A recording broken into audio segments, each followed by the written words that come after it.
Hey y'all, so today is Money Mondays, and today I'm talking about a pretty big financial topic, and that's buy now, pay later. This has definitely even affected my own financial journey. So I'm going to talk to you about why you should avoid this practice at all costs. But before I get started, please be sure to like, share, and subscribe to my channel.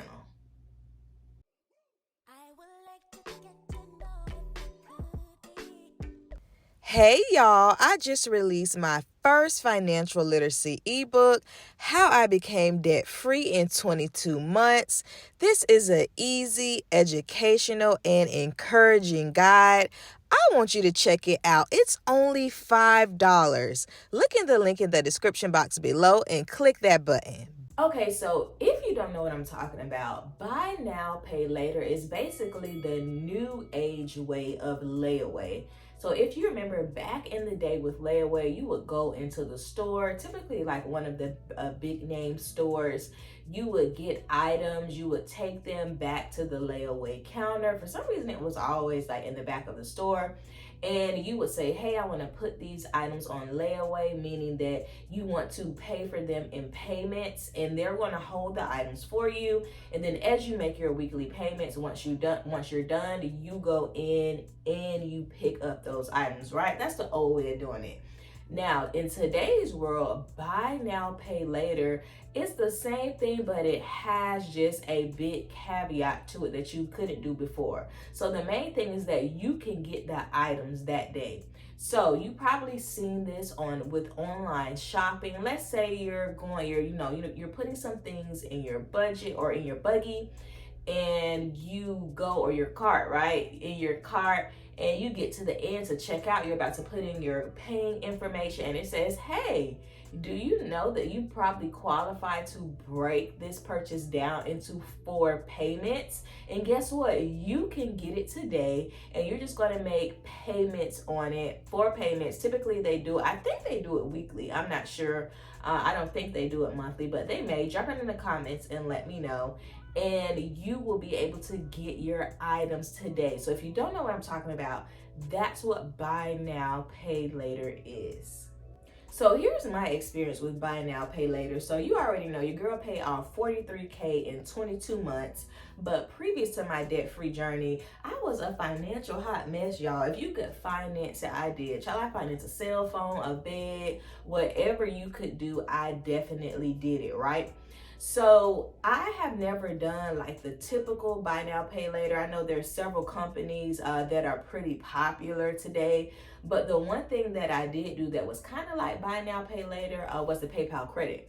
So PayPal credit was basically, like you have a credit card for PayPal and you can put things on it and then you pay it off just at a later date. It didn't break it down into the 4 payments or anything like that. Like you paid on it like a credit card. So that's the closest that I have came to these buy now, pay later companies. However, it's still the same premise, right? You're getting something that you can't afford and you're going to finance it, for later. So I remember I financed a plane ticket, Fashion Nova stuff, child, other fashion things or clothes like apparel, things that I did not need. And that stopped me, from becoming debt free. I think, I want to say maybe that balance probably was like 300-ish, but by the time I got to my debt free journey, I think it was like 100 or whatever.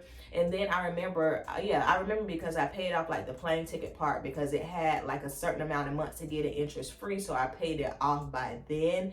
But those are things that really stopped me from being debt free. And it also showed that I had a lack of discipline. You just shopping online, then you get that little ping that says, hey, use your PayPal credit. You like, yes, why not use my PayPal credit? I'm going to pay it off like, girl or sir. No, you ain't. You're going to be putting in minimum payments because you got so many other payments. So I know for me, it was something that was, very difficult for me to resist post or pre my debt-free journey.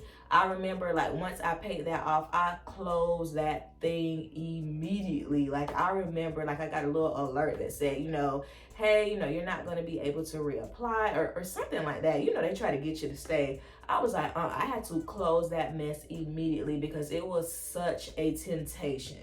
The premise of these companies is really to get the people who can't make those payments. They're banking that you're going to be charged that very high interest rate. They're banking that you're going to default on it because they get more money, right? Seeing that, just break your car up into 4 easy payments. Like, yeah, it's easy for them. It ain't going to be easy for you.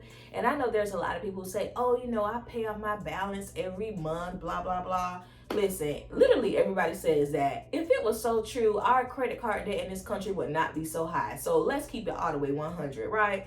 Everybody, more people than not, are not paying that thing in full, right? And that's what keeps us in the cycle of debt. I've also recently seen this with you going out to eat and you can finance your food. Like, you can finance your $30 meal in these 4 payments. And it is almost, like predatory, especially I think now it's kind of shifting over to groceries. Imagine somebody who's a single parent, somebody who's already struggling to make it, and they don't have enough money to buy groceries. Of course, if you're gonna finance anything, and you finance groceries, especially if you don't have the money. So these things are really banking on these folks who are not going to be able to pay off this debt because it makes the company more money, right? So that's why it is so important for us to see the plot from far away and to choose to not participate in it. So as someone who was very tempted by these types of programs in the past, here is how I really just flat out killed the temptation.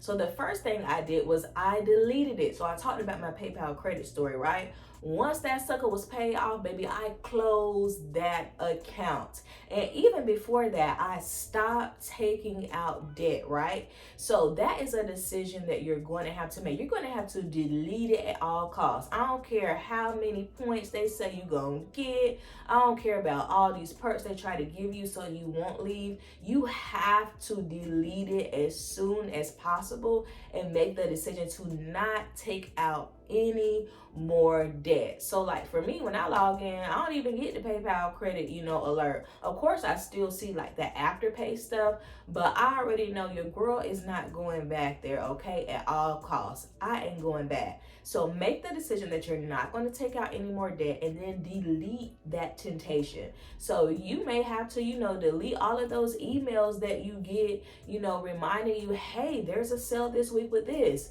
Use this afterpay program. You can get it today. Delete those things that are tempting to you.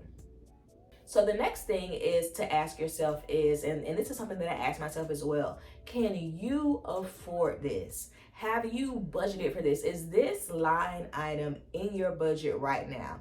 If it ain't, that means no, I cannot afford it this month and I'm not going to do it. So really ask yourself, can you afford this? If you got to break something down into payments, you can't afford it. Like, let's just be honest. Because, I know for me, if I had the money to pay for it, baby, I'm going to pay for that sucker right there and it's going to be end all be all. I don't want to see nothing else but my receipt and my item when it comes.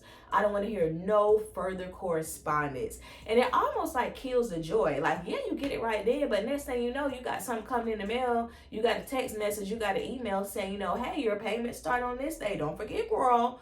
So, it almost just takes the joy out of it. So ask yourself that, can I afford this? And is it reasonable to break a shirt down into 4 purchases or 4 payments? No, it's not. It's really silly. So, make sense of these things that are really, they look good, they look shiny, they look brand new. But ask yourself this, is this practical for me? Does this make sense for my financial journey? So the last thing I want you to ask yourself is, what is my financial goal and how will this buy now, pay later help me to get there? If your financial goal is to get out of debt and save more money, buy now, pay, that's not even a part of the buy now, pay later thing, right?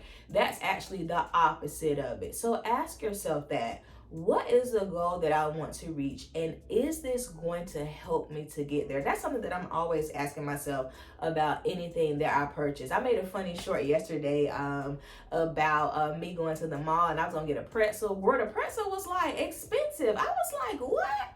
I was like, call me cheap, but this just ain't aligning with my financial goals. And it's not like I didn't have the money for it. I did, right?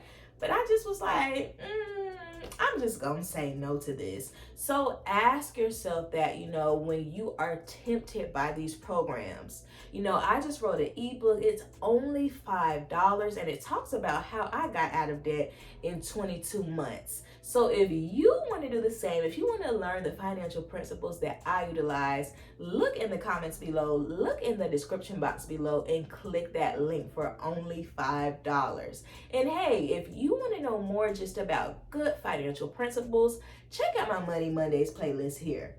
Bye.